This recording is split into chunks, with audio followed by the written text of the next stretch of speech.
ಅಡ್ವೆ ಬ್ರಹ್ಮ ಬೈದರ್ಕಳ ಗರೋಡಿಯ ವಾರ್ಷಿಕೋತ್ಸವ ಮಂಗಳವಾರ ರಾತ್ರಿ ಬಹಳ ವಿಜೃಂಭಣೆಯಿಂದ ನಡೆದಿದ್ದು, ಈ ಧಾರ್ಮಿಕ ಕಾರ್ಯಕ್ರಮಕ್ಕೆ ಊರ ಹಾಗೂ ಪರವೂರ ಸಹಸ್ರಾರು ಭಕ್ತಾದಿಗಳು ಆಗಮಿಸಿ ಶ್ರೀದೇವರ ಸಿರಿಮಡಿ ಗಂಧ ಪ್ರಸಾದವನ್ನು ಸ್ವೀಕರಿಸಿದರು.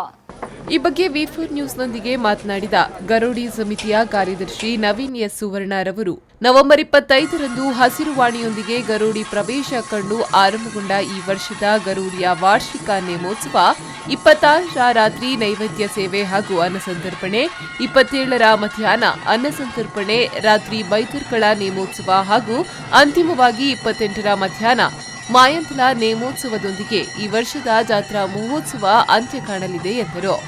ಬ್ರಹ್ಮ ಬೈದರ್ಕಳ ಗರೋಡಿಯಲ್ಲಿ ವಿಶೇಷವಾಗಿ ನಡೆಯುವ ಕಂಚಿಲ್ ಸೇವೆಯಲ್ಲಿ ಪುಟಾಣಿ ಮುದ್ದು ಮಕ್ಕಳು ಇದ್ದು ಮದುಮಗ ಮದುಮಗಳಂತೆ ಸಿಂಗರಿಸಿದ ಅವರನ್ನ ನೋಡುವುದೇ ಒಂದು ಸಂಭ್ರಮ. ಬಹಳಷ್ಟು ಕಟ್ಟುಪಾಡುಗಳನ್ನು ಒಳಗೊಂಡ ಈ ಕಂಚಿಲ್ ಸೇವೆ ನೀಡುವ ಪುಟಾಣಿಗಳಿಗೆ ಶುದ್ಧಾಚಾರ ಅತಿ ಮುಖ್ಯ. ಶ್ರೀ ಬ್ರಹ್ಮ ಬೈದರ್ಕಳ ಗರೋಡಿಯಲ್ಲಿ ತಾರೀಕು 25ರಿಂದ 28ರವರೆಗೆ ಕಾಲಾದಿ ನೇಮೋತ್ಸವಗಳು ಬಹಳ ವಿಜೃಂಭಣೆಯಿಂದ ಇಲ್ಲಿ ನಡೀತಾ ಉಂಟು.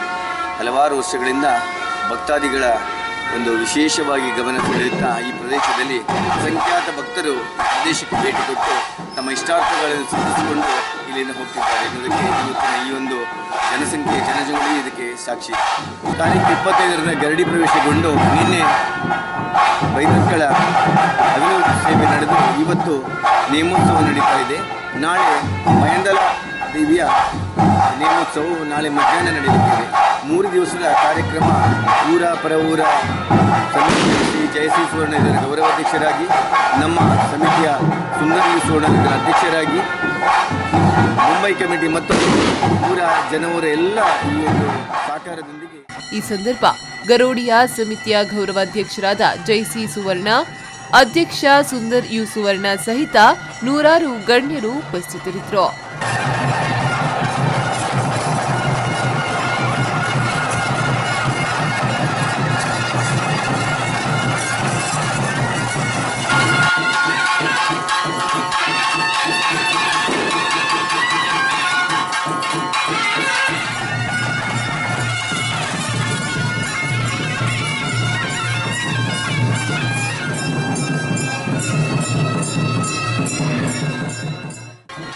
ಸುರೇಶ್ ಶಿರ್ಮಾಳ್, ವಿ4 ನ್ಯೂಸ್ 24/7 ಪಡುಬಿದ್ರೆ.